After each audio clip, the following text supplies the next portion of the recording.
যাক ওই দিন তো গেল। পরের দিন ঘুম থেকে উঠতে না উঠতেই দেখেন আবার হচ্ছে দাওয়াত আমার আরেক মামার বাসায়। অ্যাকচুয়ালি আমার অনেকগুলো মামা, দেখেন এই অনেকগুলো মামা থাকার কতটা হচ্ছে ব্লেসিং, কত সুবিধা। দেখছেন মামারা কিন্তু আমাদেরকে অনেক আদর করে। আর এই মামা হচ্ছে কোন মামা আমি বলি, জিহাদ আর পৃথিবীকে যে দেখেন ওদের হচ্ছে আব্বু।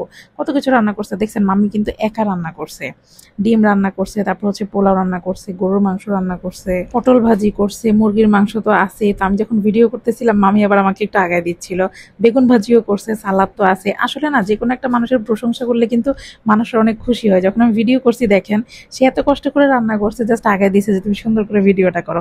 এই যে দেখতেছেন না জিহাদ, ওর আম্মু হচ্ছে আজকে দাওয়াত দিছে। আর ওই পাশে হচ্ছে আমাদের ফাতেমা মনি, ওই পাশে হচ্ছে তামিম আছে, পৃথিবী আছে, সবাই একসাথেই বসছে। এই পাশে আমার নানিও খেতে বসছে। আর এই যে হচ্ছে আমার এই যে ছোট মামা আমার ছোট মামা কিন্তু অনেক লম্বা, 6 ফিটের উপরে লম্বা। আর এই যে হুরায়রাকে দেখছেন না, দেখেন তখন হুরায়রা কেমন ছিল, বাট এখন কিন্তু হুরায়রা আমাদের সাথে অনেক ইজি। আর এই যে আমার প্লেট, এই পাশে হচ্ছে ফুয়াদ। ফুয়াদ তো ভাই কয়েকদিন পুরো জামাই আদরের উপরে আছে, স্বাভাবিক, মানে নানি শ্বশুর বাড়ি, তাই না? যাই হোক, সবাই ভালো থাকুক। এভাবেই আমি মামাদের ভালোবাসা যেন পাইতে পারি বা পেতে থাকি, এটাই দোয়া করবেন সবাই। আসলে ভালোবাসার উপরে কিছু নাই, ভালোবাসা দিলে ভালোবাসা পাওয়া যায়। আর আত্মীয়তার উপরে কোনো কথা নাই। আমরা আজকাল এই জিনিসটা খুবই ডিনাই করি। অনেকে হচ্ছে সম্পর্ক রাখতে চায় না বা সম্পর্ক ছিন্ন করে ফেলে, এই জিনিসটা ঠিক না। মুসলিমদের তো একদমই ঠিক না। ইসলামিকভাবে কিন্তু আত্মীয়তার সম্পর্ক ছিন্ন করাই যাবে না। সো সে যে যেমনই হোক, সব একটা ফ্যামিলিতে সবাই কিন্তু একরকম হবে না। আর এই যে হচ্ছে তামিম, তামিমের ভাই কিন্তু ফাতেমা, আর তামিম কিন্তু মাশাল্লাহ আমার ভাই কিন্তু হাফেজ।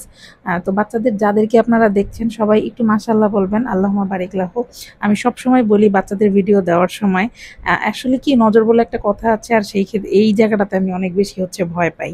যাই হোক, সবাই মিলে খাওয়া দাওয়া শেষ করে এই যে আবার উনো খেলতে বসলাম। আর এই যে দেখেন একটার পর একটা ম্যারাথন চলতেছে, মানে খেলা শেষ হইতে না হইতে আবার মামি হচ্ছে দই দিয়ে গেল। আর খাওয়ার পর পর মানে তখন না পেট একদম ভরে গেছিল, তো পরে হচ্ছে আবার একটু দই খাইলাম। দই খাওয়ার দেখেন, দই খাওয়ার কতক্ষণ পরে আমার চায়ের নেশা উঠে গেছে ভাই। আমার চা খাইতে এত ভালো লাগে, আর খাওয়ার পরে স্পেশালি তো খুবই বেশি।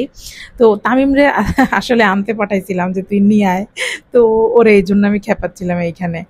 আর এই পাশে দেখেন রাতের বেলায় যে হাসি আসছিল, সবাই আছে, আমি গেছি না। এই পাশে এই যে রিক্তা, রিক্তা কিন্তু টেলার ফ্রেন্ড। এই পাশে ফাতেমা, আমি সবাইকেই হচ্ছে রেখে দিছি বুঝছেন। ওই যে পৃথিবী, জিহাদ, এই যে আয়াতকেও আমি ডেকে নিছি। মানে বললাম না, সবাই মিলে একসাথে না থাকলে আমার ভাই ভাল লাগে না। আর আমি যাব, আমার আশেপাশে সবাই কিলবিল কিলবিল করবে। আসলে অনেকদিন পর পর যাই তো, মানে মিস করি ওদেরকে, অনেক মিস করি। আর এই যে আমাদের হুরায়রা, আমাদের হুরেতান, ওরেও আমি খেপাচ্ছিলাম। এপাশে আমার মামি বসে আছে, কিন্তু কিন্তু মামি ক্যামেরার সামনে আসতে চায় না, তাই আমি নিলাম না।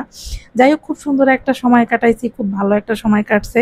সবাই আমাদের জন্য দোয়া করবেন একটু বেশি বেশি। আলহামদুলিল্লাহ, মাশাআল্লাহ, আল্লাহুম্মা বারিক লাহু। দেখা হচ্ছে নেক্সট ব্লগে।